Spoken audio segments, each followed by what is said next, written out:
guys good? Good. All right. Larry's on his way, but he's going to call her, so. All right, go ahead. Melissa won't be here. We'll start. Good evening. Welcome to the meeting of the Plymouth Community School Board for April 12, 2016. If you'll please join us in the pledge. I pledge allegiance to the flag of the United States of America and to the republic for which it stands, one nation, under God, indivisible, with liberty and justice for all.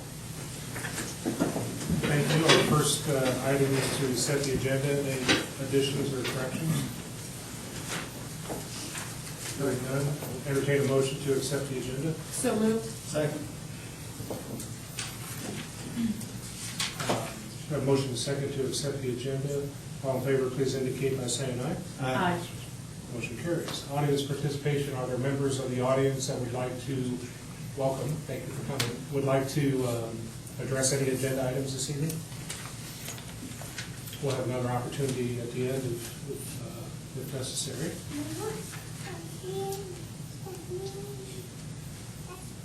Next section is section 2 for the consent agenda. Any items that either one of you would like to pull out and consider separately? Okay. Would entertain a motion then to consider or accept the consent agenda. So moved. Second. Have a motion and second to accept. Any comments or discussion on any items? None here. I'm sorry? None here. Okay. Hearing none. All in favor, please indicate by saying aye. Aye. Motion carries. Section 3, business transactions. Focus on learning this evening at Webster, I believe. We do. Webster second grade, we actually have three famous individuals here to present. Second grade teachers and students, if you want to come forward, we have Mrs. Carrie Swain, Mrs. Liz Johannan, and Miss Susan Such. And if you don't mind introducing your kiddos, please.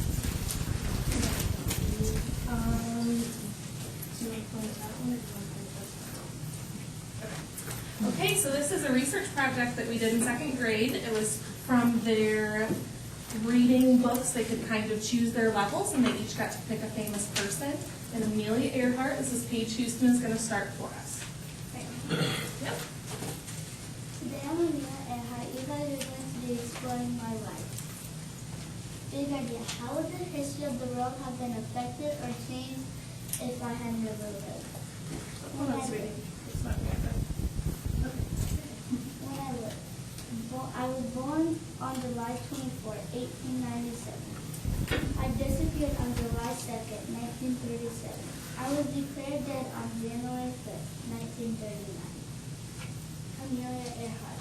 I was the first woman to cross the Atlantic Ocean in an airplane called Friendship. I was the first person to fly solo from Hawaii to California. My death was still in my state. Timeline of life. 1897, I was born. Then I moved to Los Angeles. Then I boarded my first plane. Then I planned the longest road flight. Then 1937, I disappeared. I am famous because I was the first woman to fly a plane across the Atlantic Ocean and the first person to fly from Hawaii to California. I was trying to fly around the world but disappeared near Howland Island. History would have been different without me because women men have never built a plane over the Atlantic Ocean. I was brave when someone goes to the thunderstorm. I said, it is okay to follow your dreams. Farmers that describe me talented, brave, creative, intelligent, and ready. This is where I found my information. I hope you guys enjoyed.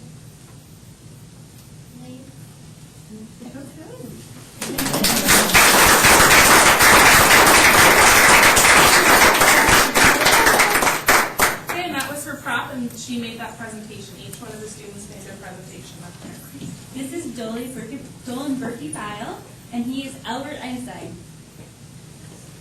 This is kind of nerve-wracking. Whatever.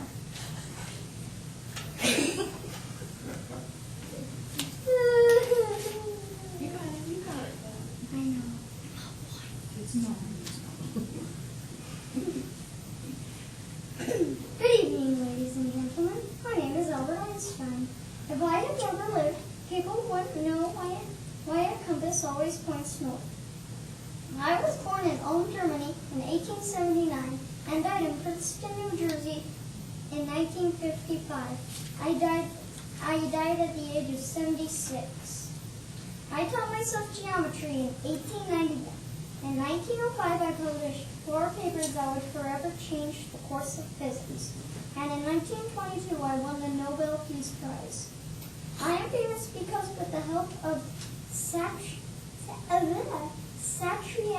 Bose, I discovered a new state of matter that is used in stuff like lasers. History would be different without me because I proved that light is made of a particle called photons. I would be described as goofball, scientist, curious, famous, and creator. Thank you.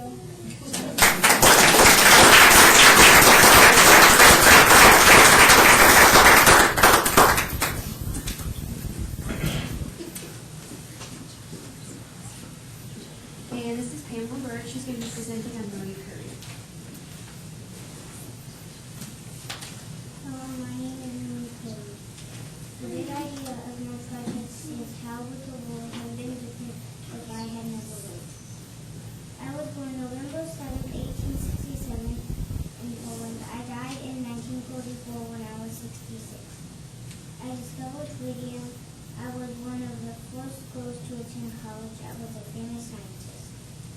In 1898, I discovered 2 new chemical elements. In 1902, I got a sample of pure radium. In 1903, I won the Nobel Prize with Gail for our hard work with radioactivity. In 1906, Gail was killed in an accident when someone was taking over his teaching at the facility. In 1911, I won my second Nobel Prize. I am famous because I am a scientist. I discovered radium. I spent many hours in the laboratory. I didn't care about positions. History will change without me because not many women would be scientists and want to discover everything. That was what described me, a woman scientist, not famous in general. This is where I found my information. I like textures with me today because I use them for studying. Thank you for listening to my presentation.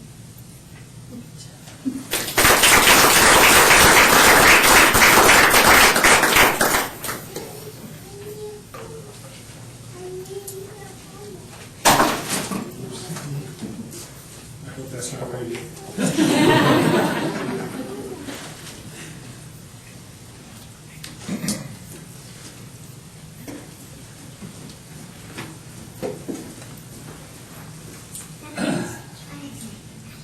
Does anybody have any questions for the kiddos before they kick off?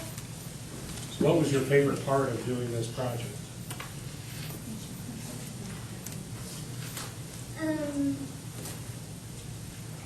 Had to be the clown hair for you. Yeah. I don't know. Does somebody want to tell them about the wax museum that you did? What is a wax museum?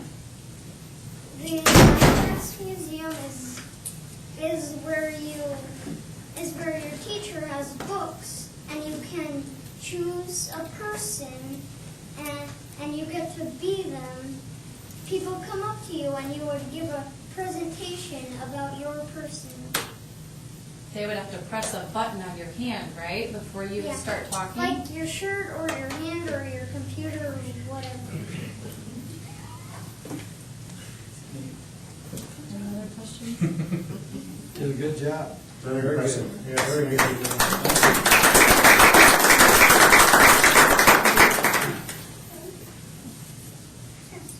As famous as you three are, I suspect you have great demands on your time. So you are free to go. You're also free to stay. Thank you. Thank you all very much. Thank you. Can I keep my laptop? I want to keep on my dressy shirt, my coat.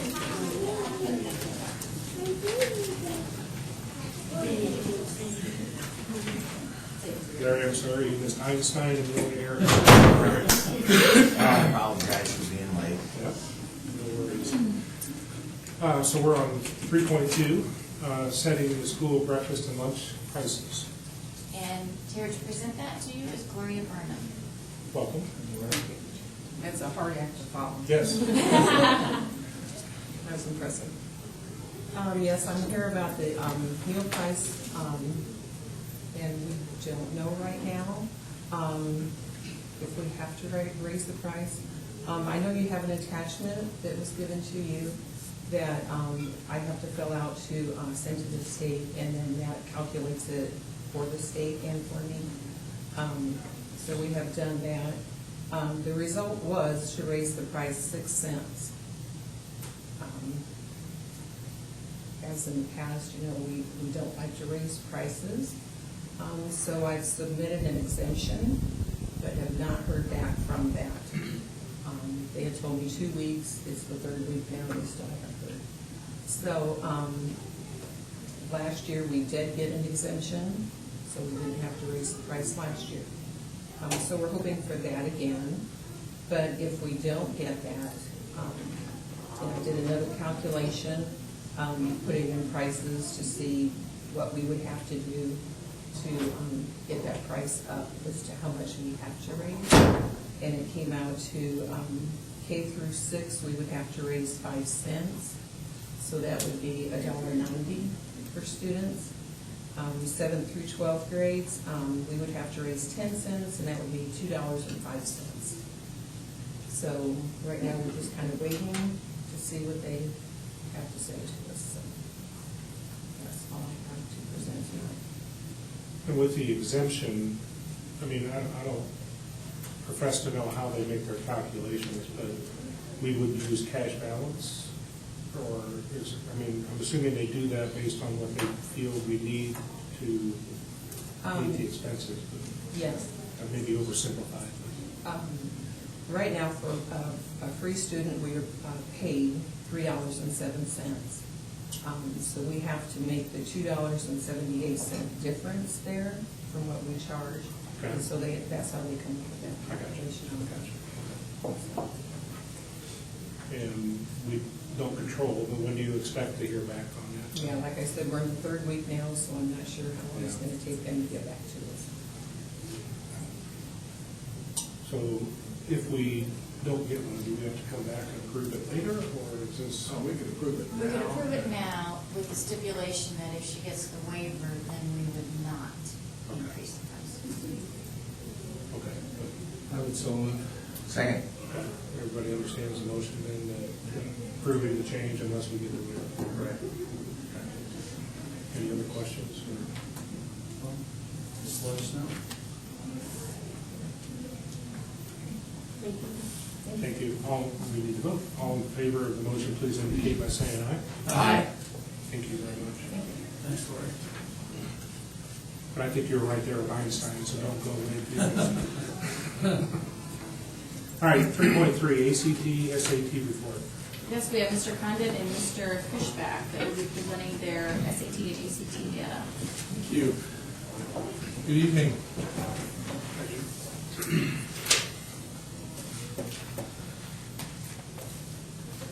So this evening, we'd like to present 3 sources of data for you. First will be our SAT results for last year's graduating class, the class of 2015.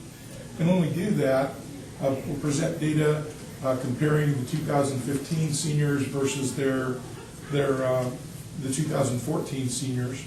And then we'll also compare the average score for the 2015 seniors in reading, math, and writing versus the state and national averages. Following that, we'll show you how our 2015 students did in the ACT scores. And then last is our post-secondary study, where our students are now that graduated last year. Let's start with our SAT scores. You can see that we did go down. The way that SAT scores are measured is on a scale of 10 or more in either direction. That represents significant change. When you look at the charts, you'll notice that there are 3 tested areas, reading, math, and writing. First of all, looking at the grid to the left, the reading data. On the first line, you'll see that Plymouth High School students who graduated in 2014 had an average reading score on their SATs of 491, whereas last year's seniors had an average score of 481. So that would be a one-step change. 10 points is regarded as significant, so we recognize that. Going vertically then down the 2015 column, you can see that our students also performed below both the state and the national average in reading. That's last year's senior cohorts. Moving over to the math grid, the same data, the same trends, I should say. When you look at the first line, our 2014 seniors scored an average of 498 on math, whereas last year's seniors were at 475. Then going vertically in the 2015 column, last year's seniors were also below the Indiana and the national average. Then the third grid is for writing, same trend. Looking at the top line, when you compare 2014 average versus 2015 for our seniors, you'll see that last year's group performed below. And then going vertically in the 2015 column, our students also performed less than the state and national averages. So we have some concerns with that. I do want you to be aware of the fact that since I've been here, we've provided you a historical analysis comparing cohort versus cohort. This year, the SAT is being totally revised. So they've alerted us not to follow that trend for next year because the data is going to be completely different. The test is completely different. So it's quite possible that when I come back before you again, that data is going to be some baseline data for first-time test takers reflective of this year's seniors' performance on the new SAT. Does that make sense? So what are the changes, do you know? Well, I do have some of them. There are several. The prominent ones are going to be that the essay is optional. So you're going to be scored in reading and math primarily. Some other changes are going to be, unlike the past, when you could leave questions that you didn't know blank and it would be scored against you. You have to try and answer those questions now, or you'll be scored. They'll be scored against you. Those are the two major ones. In addition, there'll be a lot more requirements on behalf of the students to exercise their knowledge of graphs and charts. And when they do their reading and they provide their answers, they're going to have to provide evidence to support their answers. I think those are the prominent ones. John, you think anything else? I hit the main ones. Scoring's going to be different without the writing. They're looking more like the ACT. You know, I think you hit all the major ones. The reading is going to be more evidence-based with a prompt. They've done away with some of the obscure vocabulary lists, the SAT, and the obscure. So it's more, they're trying to align it with more high school curriculum. They're testing what they know and what they've learned as opposed to more abstract. Were those changes reflected in the PSAT? Go ahead. Yes, sir. The PSAT this year actually followed the new format. I'm sorry. The new PSAT that we give in October followed the new format. And of course, we were able to test both the sophomores and the juniors, because we really wanted the juniors to take that SAT. So we wanted them to get some practice at the new format in October, so that by the end of the year, which is really a good target for them, be able to take that and have a good idea. They also got a score report. They got an online tutorial through Khan Academy that comes free now with that new PSAT. So they are making an effort to provide us the tools so that we can help prepare the kids for the new format. And I'm not trying to be self-serving, but I do have a kid right in the midst of all this. Yeah, sure. Curious. A lot of test changes in addition to these two also. Yeah. So if I understand right, you can retake the SAT and try to Correct. and get the. Take your top scores in each. So how does that work? If the whole test is changing from, was it reflected for this year's test? This data was actually from everything previous to this year. Right. So this year, the new test, I have some actual juniors and seniors that took the old test before March, and then took a new test in March. And so from March forward, it's the new format. So correlating the data between the two tests, really apples and oranges. So the SAT kids are sitting for now is the new test. It is the new test, yeah. Okay, I misunderstood you. Yep. And building on what John was telling you about the PSAT, so we met with department chairs after school today, and we started to talk about our results on the PSAT. They're different than our results on the SAT, but there's still some areas of concern. Looking at the ACT results, they're different.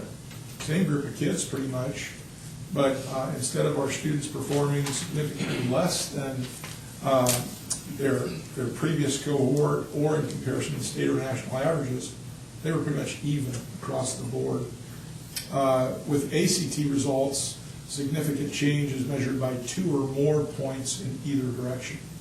So again, the difference in the ACT and the SAT, there's 4 tested areas here. Students are tested in English, math, reading, and science. And of course, you have your composite score as well.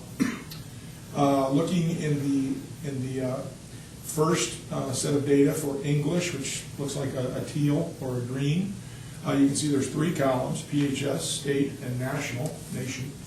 And then on the first line is our 2014 cohort results and our 2015 cohort results. You can see that at the bottom on the change line, highlighted in yellow, is the change for each tested content area between our 2014 graduates and our 2015. And again, the reason it's yellow, it's less than 2 points in any one direction, so it does not reflect significant change. Same can be said going horizontally across the 2015 line. When you look at the Plymouth High School results in English versus the state average and national average, it's not significant change. And the same can be said in all the remaining 4 sections as well. Okay? Questions on ACT? Any insight on 20% less kids taking the ACT? You know, we talked about that because we really expected that to spike since we became a test site. Yeah. But we didn't see it. So I thought I was reading those reversed. No. That was something that stood out to us. And we couldn't understand why. Because we had incurred growth for the previous 2 or 3 years in the number of students tested. I missed it on the SAT. It was 164. What was it last year? Was that reflected?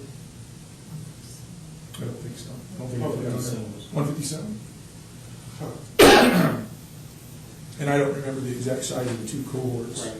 So the percentage of students tested, we gave it. We didn't have 20% change in cohorts, I don't think.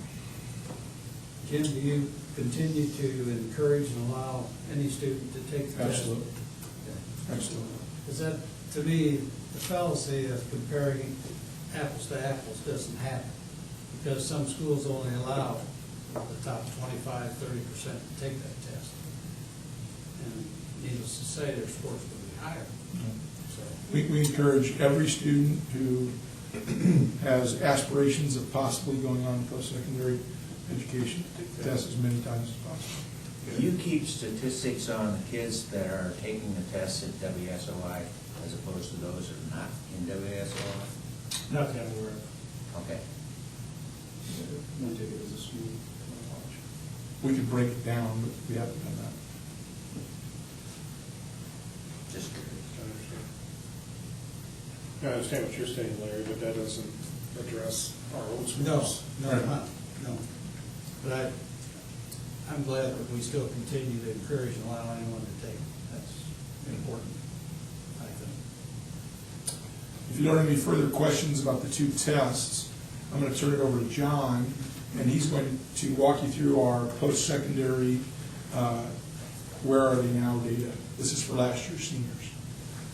And I don't know if you're coming back, Jim, but the only other question I had is, I mean, what are we doing to determine the drop or what have you? The drop in performance or the drop in the number of kids. So keep in mind, we're going through a major curriculum revision right now. We started it last year, kind of mid-year. We're also going to be looking at some vertical analysis in our reading and writing performance, what's taking place, what tools are being used, et cetera. So we'll be doing some internal studies on those things.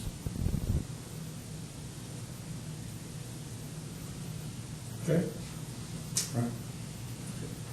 So, yeah, this is the kind of where are they now screen. On the left, you can see our graduates from 2014. On the right, graduates from 2015. In terms of those students entering a four-year college, pretty much the same. If you look at the approximate percentages, 45% rounded off to the nearest percent. So no change there. The one that kind of excited about are the next really two entered two-year colleges, significantly up, and entered vocational and technical schools was an increase. And I suspect that is largely in part due to our push trying to get more kids involved in vocational programs. That there have been so many more opportunities, variety-wise, and love the vocational programming. I know our vocational instructors really work hard to build alliances with two-year vocational schools, the Ancillas, the Ivy Techs. And so when I'm working with a student who may not see themselves as college material, but they love to work on cars, they love to build buildings with P.T. McInnes, they love to do those types of things, and then they've got college credit going in their back pocket, I think they start to see themselves differently. They argue they're not college material when they're sitting on 15, 18 credits of college. And so I think that helps them get more comfortable.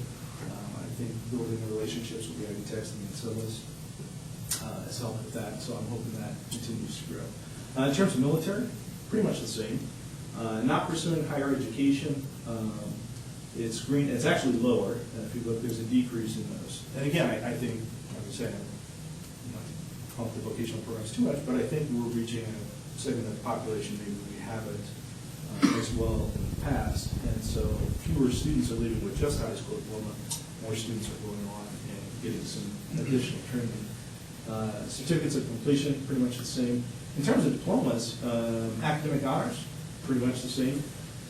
About 25% of our students, 440 with technical honors, is about the same. I anticipate that probably increasing over the next few years. 440 diploma, kind of happy to see that raise a little bit, and general diplomas are going down a little bit. So if we are working more kids into the 440 and into the higher rigor, and less are having to go to the general track, we're happy about that. In terms of, and usually what everyone wants to see is where do they go, what are the top schools, and I know we used to do a whole list, and we probably still have that, but the top two this year, the past year is pretty consistent. Indiana, University South Bend, and Ivy Tech. Military, we have a little bit of a change. Navy, usually, I don't remember the last time Navy came out on top, but it's been the biggest recruit.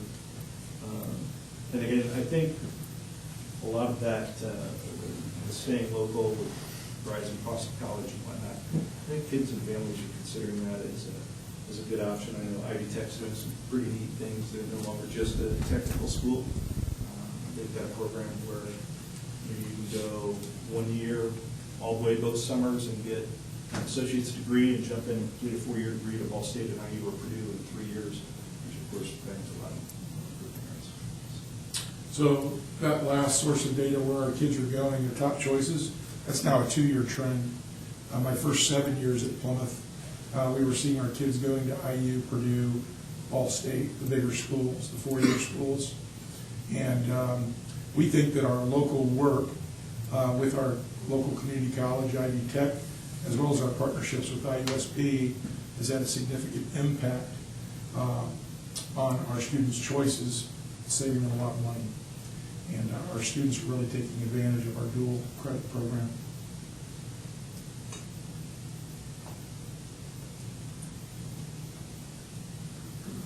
Questions? Good report.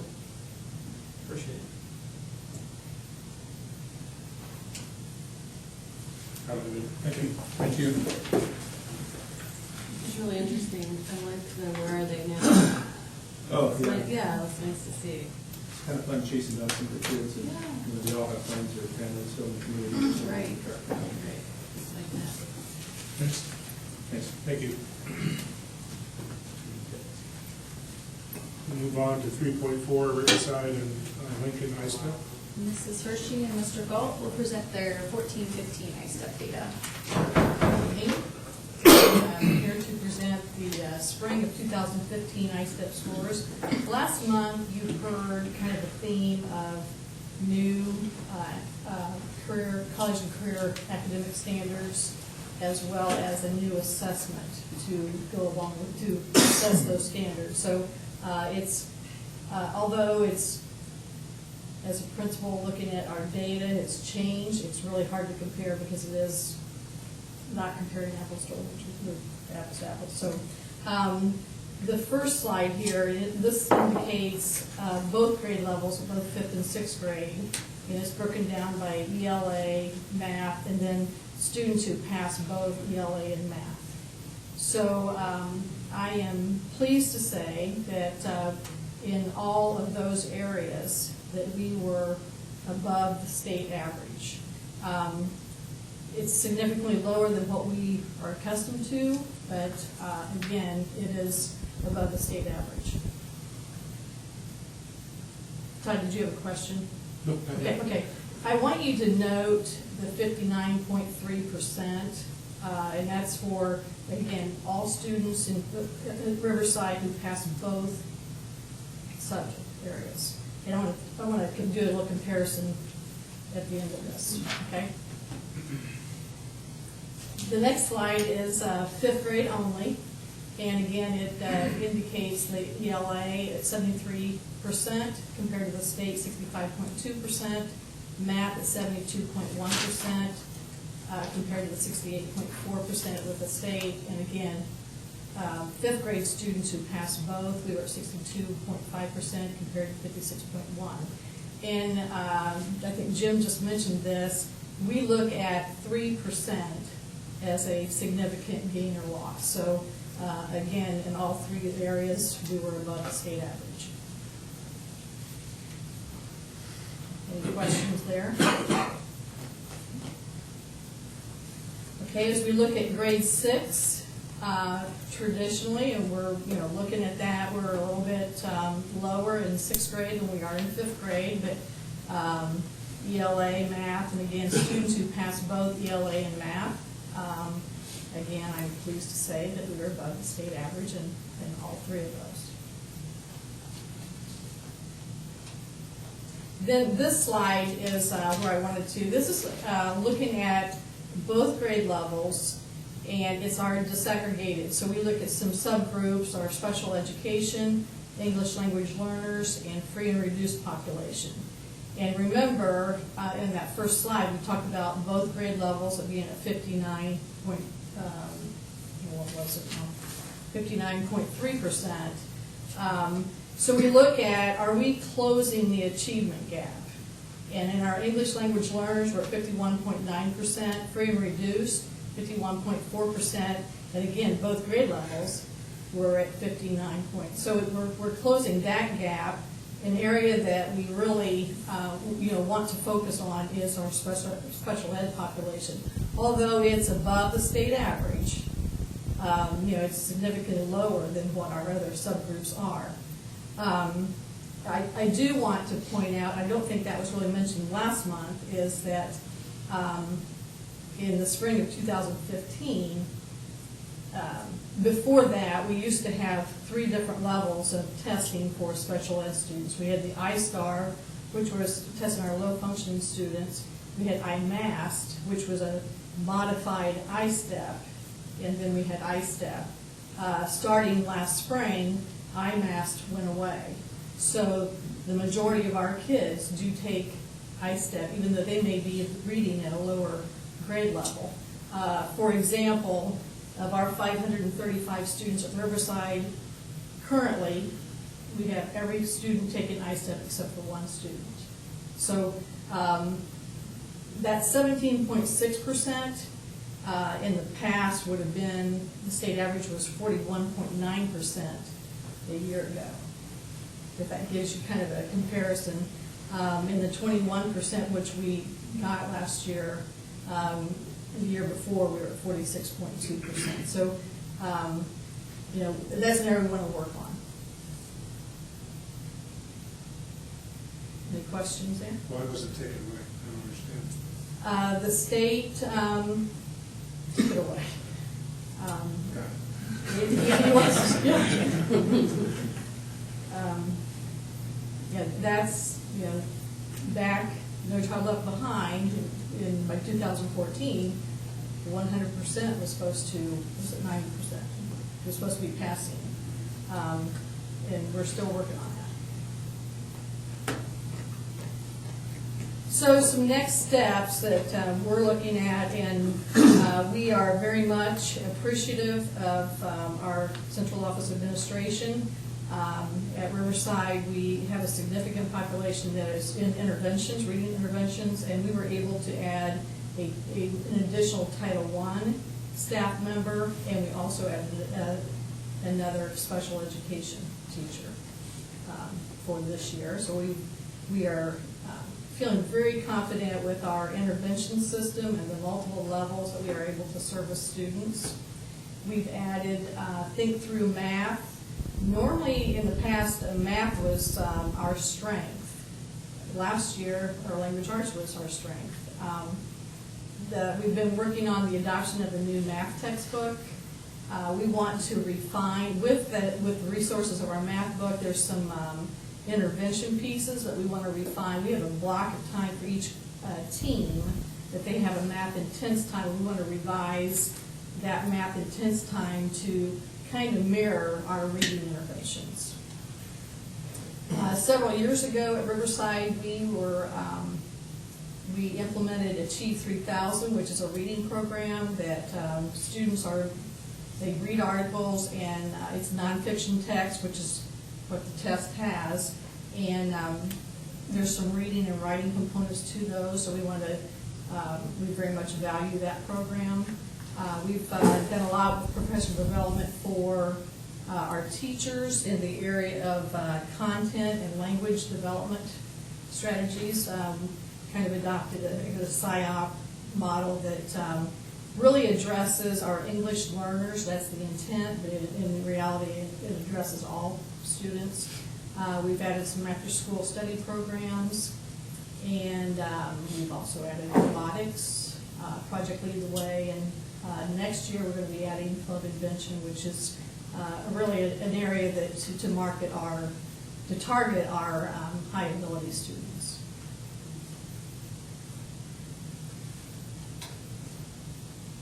Questions? Good report. Thank you. Keep up the good work. Thank you. Could I ask if all of our students take the test on the computer? ISTEP, we are not taking it on the computer. These results were on the computer. These were on the computer? Were on computer. The ones we get next year will not be on the computer. We were given the option to go to pencil and paper this year. We've had so many problems with computers freezing up.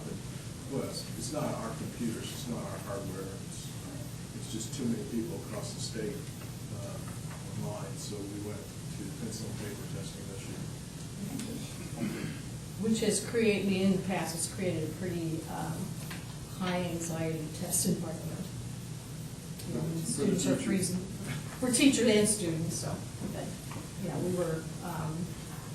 we asked to take a paper and pencil and to eliminate that stress level.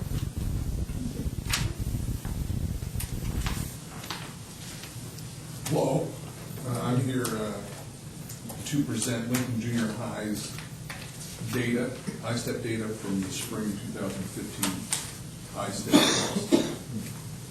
The first slide here is both 7th and 8th grade students, roughly 550, 560 students. Our scores compared to the state average.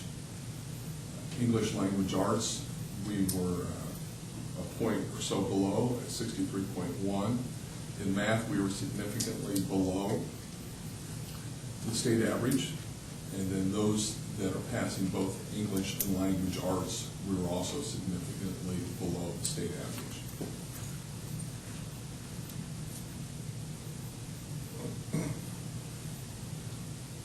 next slide is 7th grade. Our English and language arts scores in 7th grade were significantly below, and that 3% is determined as a significant difference. Okay. In math, we were significantly below too, and then those passing both English and language, or English language arts and math, we were below the state average as well, significantly below. Our 8th grade. I got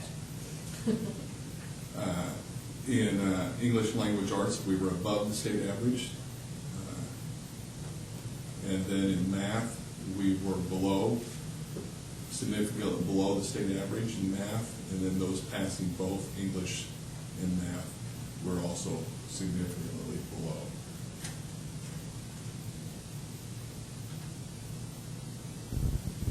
Our disaggregation data, okay, those groups at special education, we were right there with the state, just a little bit above.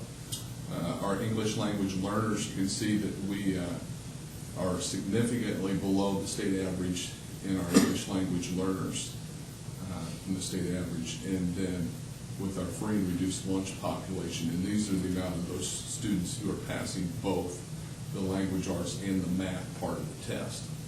We are below the state average in our free and reduced lunch population as well. So our next steps, we have a lot of work to do, and that starts with our core instruction. Okay, when we have the scores that we have seen this year, that means that the instruction that all students receive every day in the classroom needs to be improved. So that is where our focus lies, and has since we've got these scores back in late November, early December. But even before that, we have been working on how to support all of our learners and the different types of learners. Not only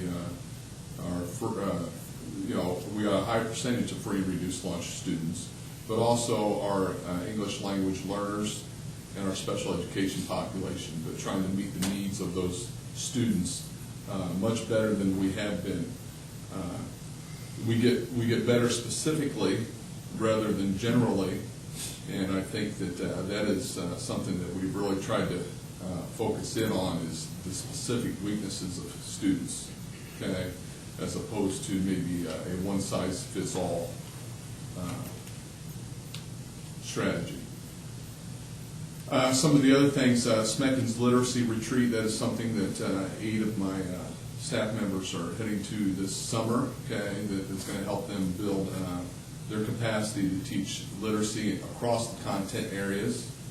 Okay, our Monday PD has also been emphasizing strategies used to increase comprehension in those content areas across the board, and to differentiate instruction so that we meet students where they are and try to help them grow.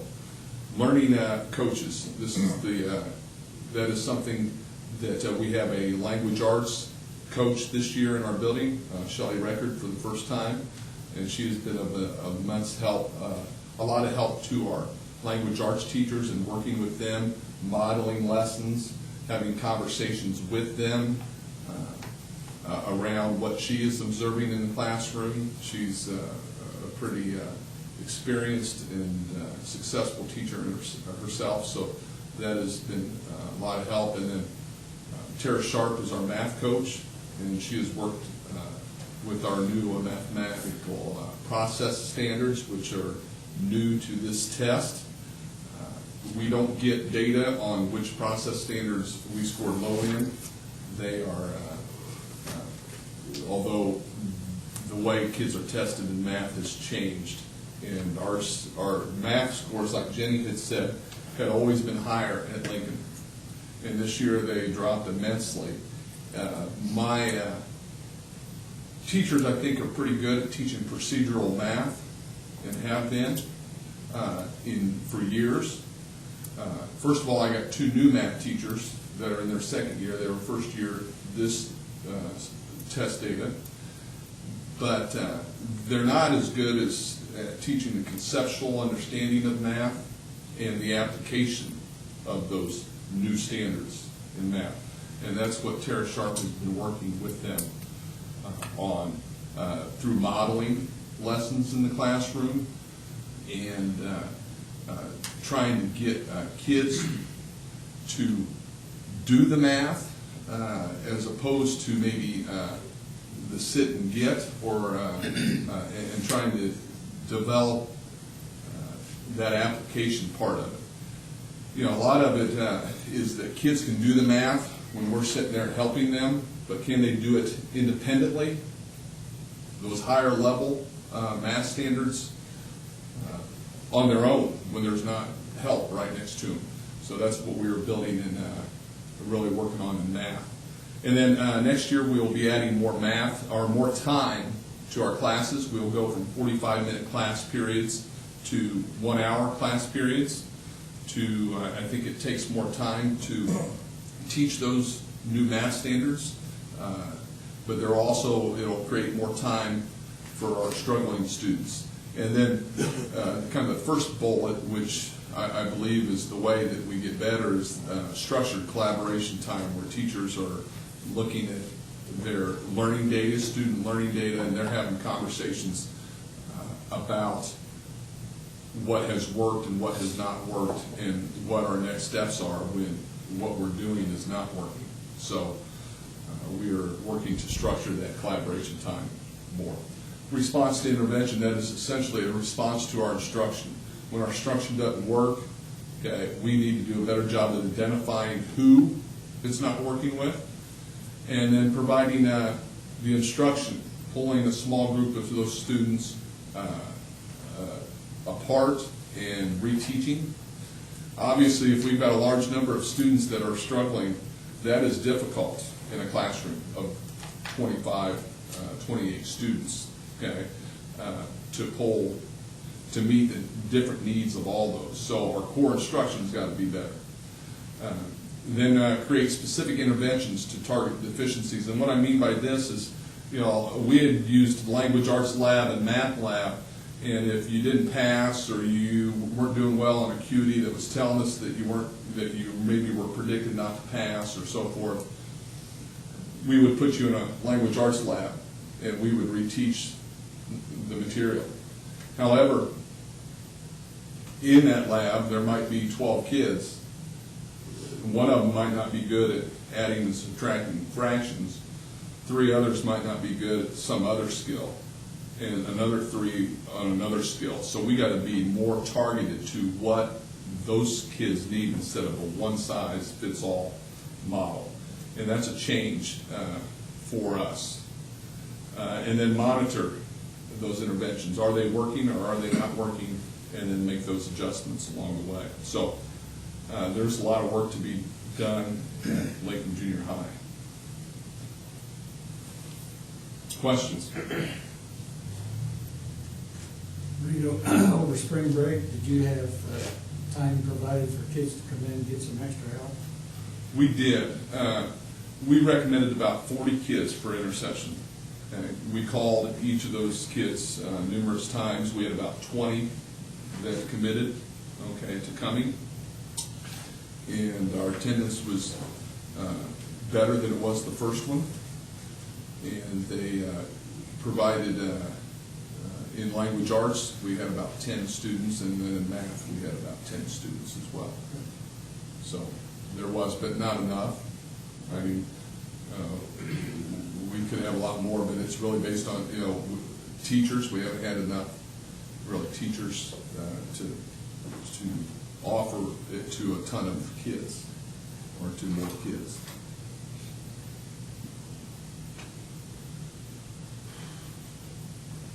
But it's definitely a challenge, no doubt about that. And it appears you're on the right track, and hopefully it'll show some positive results.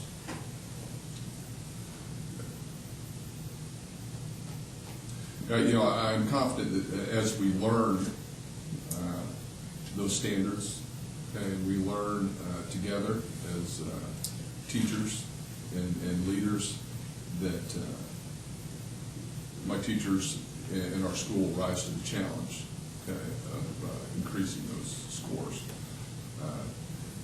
Again, scores, are down across the state. I did some comparisons of schools across the state that have demographics that were very comparable to ours, and our drops were right there. Their data mirrored our data. Okay. So we've got some work to do. We've got a kid that is a different kind of, different kid. Our demographic has changed since just the 8 years I've been here. Okay. So we've got challenges. They're immense, and we're going to tackle those challenges.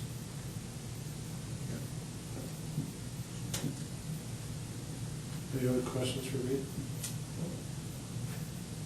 Good job, Ed. Thank you. Dimitri.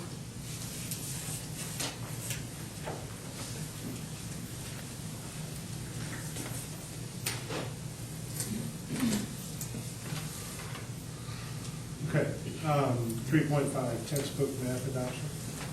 Yes, over the last several months, teachers and administrators have been evaluating potential math programs for implementing new programs next year. In this adoption, we were looking for programs that would best meet the diverse needs of our learners. It was important that we found a program that not only focused on those foundational skills that you've heard, but also challenging the students to rise to those higher level expectations. So that being said, tonight we ask that you approve our top choices that you'll find in your packet and books.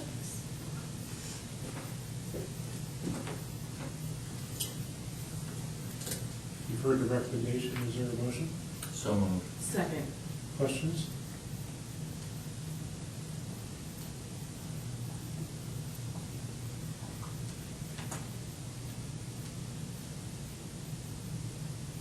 No question? Okay. Hearing none, all in favor of the motion, please indicate by saying aye. Aye. Any opposed? Motion carried. So now, Brooke, when will they be available for the public? Excuse me? When will they be available for the public? The public review has been over the last couple weeks. Oh, it's already over? Mhm. Good. Yep.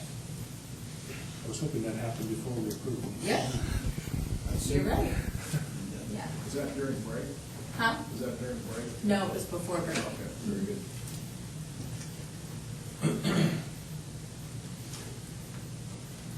Andy, I think this is probably you.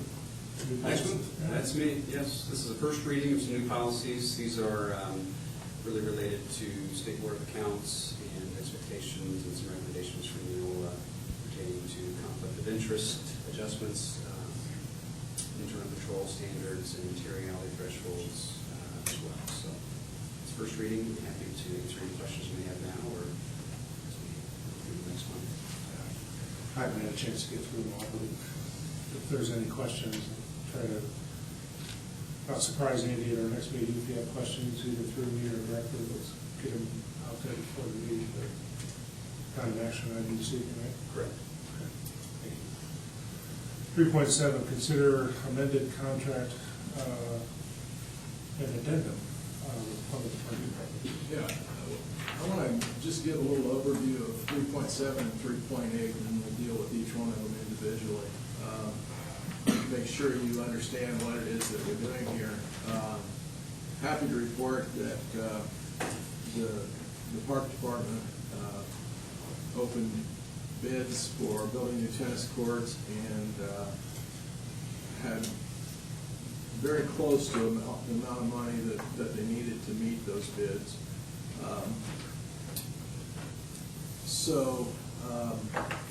There are two motions that we'll be dealing with. The first was the amended lease of the baseball field, the softball field, and the tennis courts that we've had with the park department for as long as I've been here and longer than that.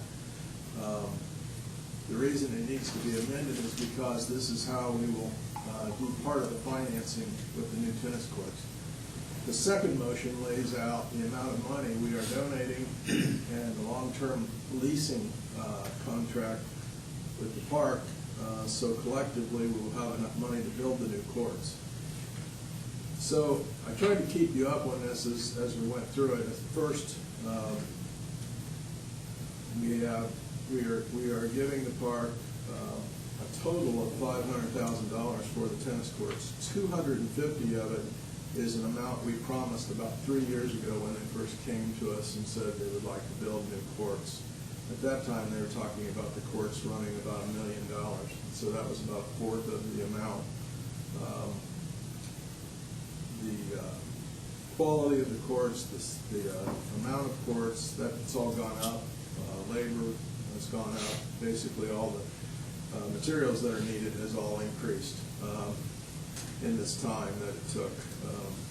The second $250,000 is a long-term lease that will be paid back over the next 25 years. The money is coming from our rainy day fund and will be needed immediately by the park department in order to start building the courts. The payback we have negotiated with the park will be to deduct $10,000 from our annual lease amount payment for the next 25 years. And then our business manager, Candy Tinky, will prepare a resolution to take that $10,000 and put it back into the rainy day fund each year.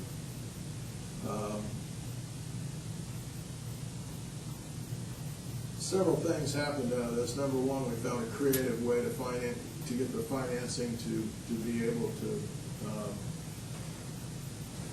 work with the park to put new tennis courts up.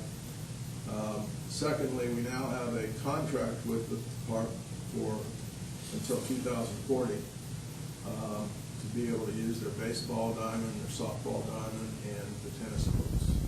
And it's an amount of money that I think right now it's at $24,000 a year, and it increases $1,000 every 3 years. So it's a long-term agreement. We know we're going to have those facilities for a long time. Before I go on to the specific motions, do you have any questions about the arrangements we've negotiated with the park for our contribution to the park? Any idea when construction begins? June 1st. Okay. It will not impact the girls' season right now, but it will impact the summer schedule and the boys' season next year. We have 2 schools that are going to allow us to play tennis and practice tennis at their school. John Glenn and Northwood were kind enough to say we could use their courts during the boys' season next year. Now, is that for practice also with games? I mean, going to Northwood every night, I think would be a stretch, but. We'll probably use John Glenn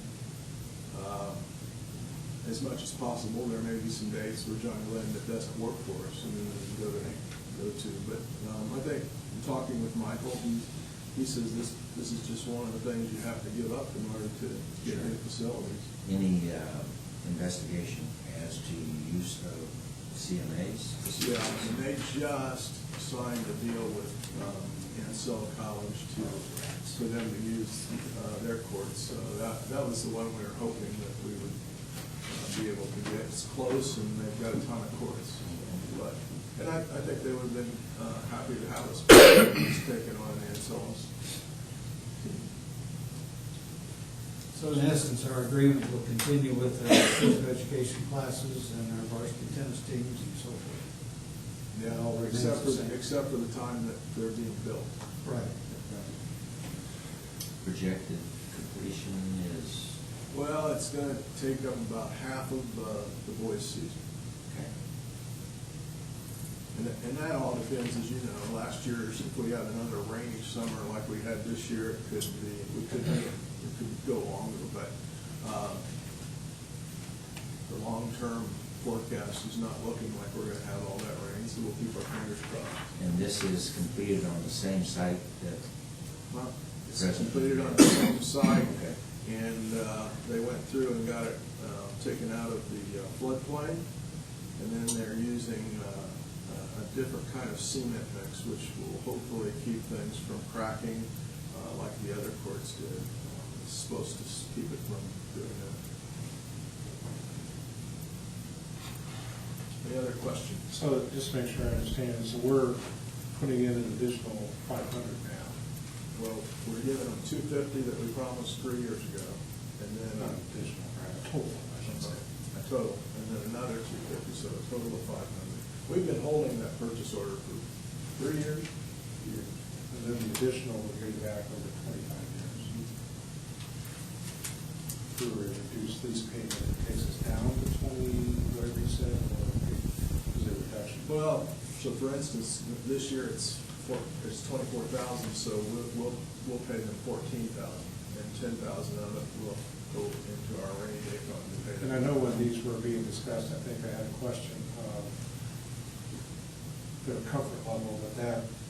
I mean, I'm assuming that money is there for maintenance and all those types of things going forward. Yeah. What kind of hole does that put in the ability to keep up with what's being built? Well, I think there's some anxiety from the park director, but originally the proposal was they wanted to use the whole 24,000. And after I talked to you, you had suggested you had some concerns about that. So I went back to the park board president and expressed those concerns, and I think something that he just hadn't really thought about. And, so I think it was a good idea. Otherwise, we would have been done paying for it in about 7 or 8 years. It's going to take longer to pay for it, but they're going to have anywhere from $14,000 to $20,000 a year to use for. It just sounded to me like it was set up for more problems if we take away the money each year to maintain it. Okay, so then the first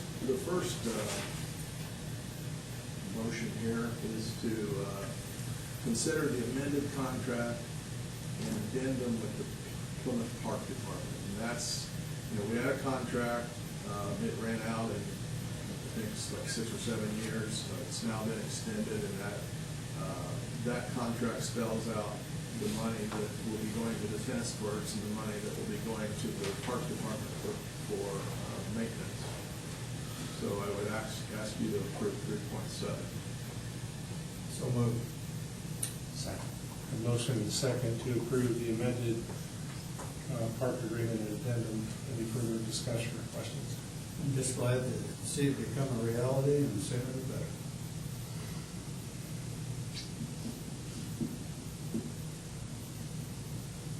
All in favor of the motion, please indicate by saying aye. Aye. Motion approved. 3.8, consider resolution 2016 to provide additional support for tennis facilities. That's that extra $250,000. And so that I've already talked about. So I would recommend that you pass that resolution. Heard the recommendation. Is there a motion? So moved. Second. Motion and second. I'm just sitting here trying to think through, and I'm assuming Candy kind of thought through in advance in terms I of thought the. through with the help of our school attorney. There was a lot of A things. lot of phone calls, a lot of conversations. Yes. I'm assuming where we're headed is just the use of the rainy day and all of that is kosher with reimbursing over that time frame.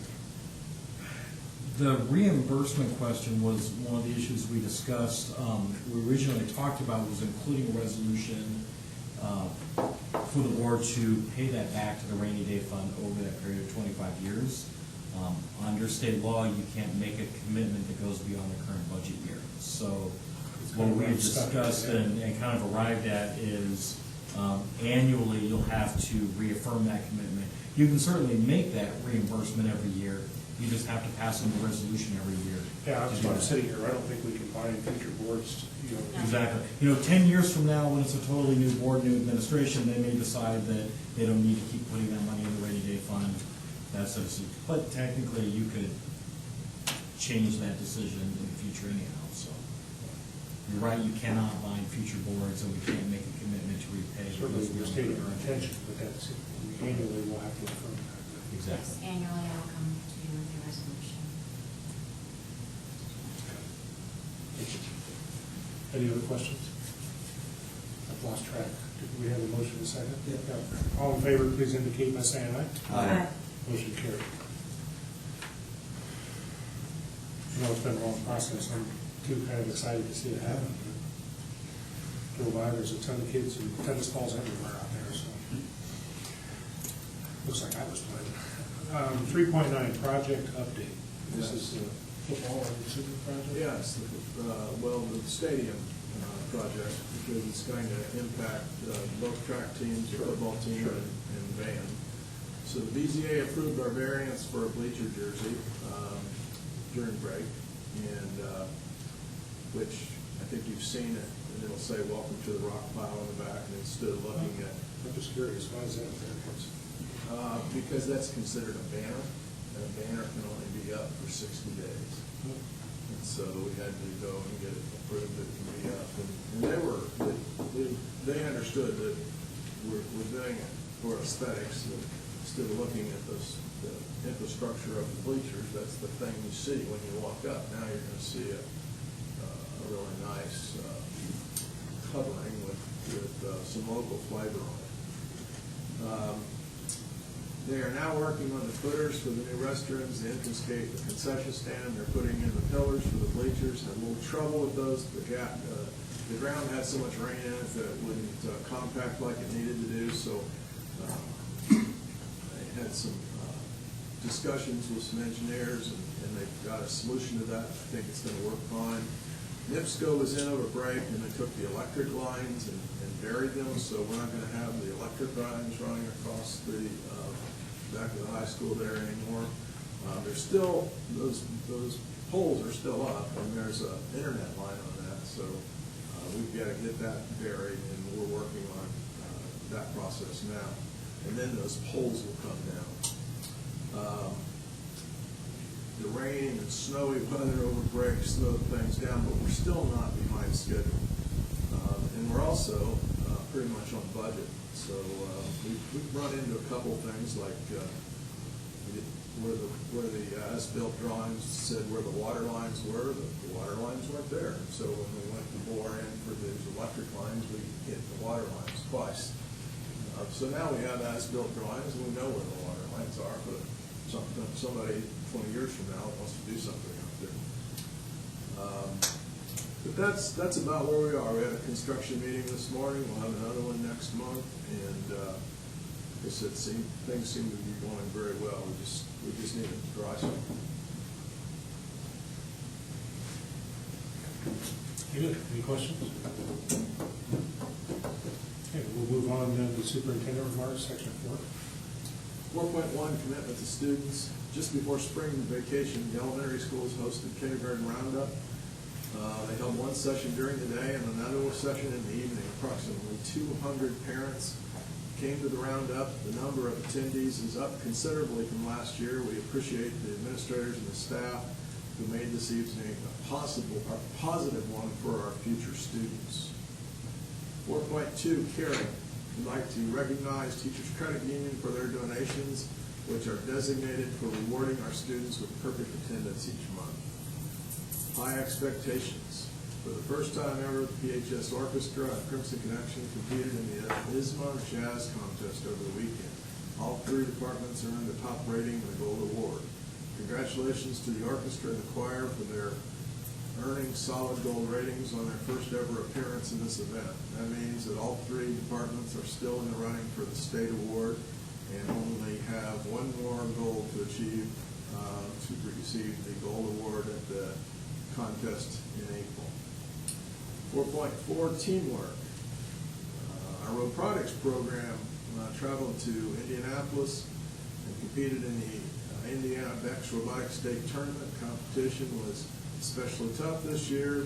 PHS team 586A rose to the top again and earned an invitation to the world competition. This year will be in Louisville, Kentucky, and I think they leave tomorrow for that. Team 586A is Zach Hutchings, Lauren Wigan, Guillermo Morales, Michael Eads, and Owen DeLee. Oh, that's really awesome. You know, you're going to the World and say Louisville? So, we've hosted, you know, the United States has hosted it the last 3 years, and it's never been this close. It's been in Anaheim, California. I guess it cuts both ways. It's nice to be close, but going to a world event and. It's nice on the budget to be close. Yeah. Right. Also, under teamwork, I want to publicly thank Sarah Smith and Dave Morrow for their relentless pursuit of providing the community and our tennis team's quality tennis courts. Both of these two city servants have worked tirelessly to make this idea into a reality. We have worked together over the last 3 years to make sure to provide new tennis courts. I'd also like to thank Mayor Center, the City Council, the Park Board, and the other volunteers who helped this project along. 4.5, integrity. Recently, the IDOE reviewed the vocational cooperative of which we belong. Since this is the first time that audits have been completed for vocational program, we all were a little bit concerned of the findings that they might have. Fortunately for us, there were only a few findings that we'll need to work on before next year. One of the highlights of the audit was the fact that our cooperative ranks academically as one of the top cooperatives in the state. Enjoyment. Just before vacation, the high school honored the top 5% of our high school seniors at the banquet at Swan Lake Resort.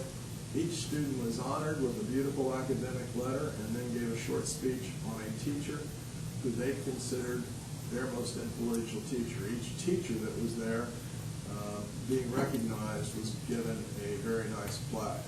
And Jim, it was an excellent program again this year. Thank you very much.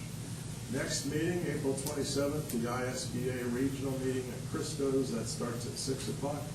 And May 3rd is our regular board meeting in the boardroom, and that is also voting night. So get your voting done.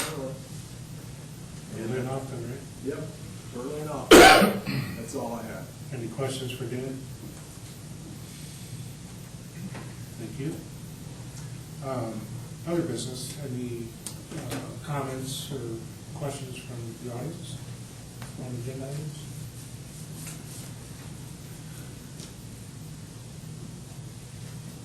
Thank you all, and if not, I'll entertain a motion to adjourn. So moved. Second. All in favor? Aye. We're adjourned. Thank you.